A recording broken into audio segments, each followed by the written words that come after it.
नमस्कार दोस्तों, राष्ट्रवाद न्यूज़ में आपका स्वागत है। आज मराठा कोटा केस पर सुनवाई करते हुए सुप्रीम कोर्ट के जज ने आरक्षण पर चिंता जताते हुए कहा कि आखिर कितनी पीढ़ियों तक आरक्षण का मुद्दा यूं ही हवा में फैलता रहेगा। सरकारी नौकरी में, शिक्षा में और अन्य भी क्षेत्रों में आरक्षण बढ़ ही रहा है, जो कि परिणामी असमानता रिजल्टेंट इनइक्वालिटी को बढ़ावा देता है।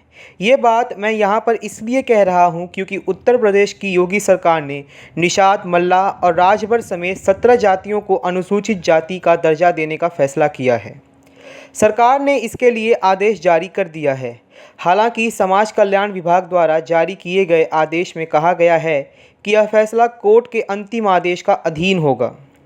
यानी अगर कोर्ट का अंतिम निर्णय इन जातियों को अनुसूचित जाति में शामिल न करने का आता है तो फिर से इन्हें अनुसूचित जाति के दायरे से बाहर कर दिया जाएगा। जबकि अगर कोर्ट इन्हें अनुसूचित जाति में बरकरार रखने को कहता है तो उनका यह स्टेटस जारी रहेगा। इन जातियों को अनुसूचित जाति में शामिल करने की कवायद पिछले 2 दशकों से जारी है। जब सपा और बसपा की सरकार थी उस समय भी यह क्रिया चालू थी, लेकिन जब यह मामला सुप्रीम कोर्ट में गया था तो सुप्रीम कोर्ट ने इस पर स्टे लगा दिया था। इन जातियों की मानव विज्ञान रिपोर्ट्स और जातियों की सामाजिक संरचना के आधार पर कोर्ट ने तब लगाई गई रोक हटा दी है और मामले की सुनवाई जारी रखी है। कोर्ट की रोक हटने के बाद इन जातियों को अदालत के अंतिम फैसले के अधीन अनुसूचित जाति प्रमाण पत्र जारी करने के आदेश जारी किए गए हैं। ब्यूरो रिपोर्ट, राष्ट्रवाद न्यूज़।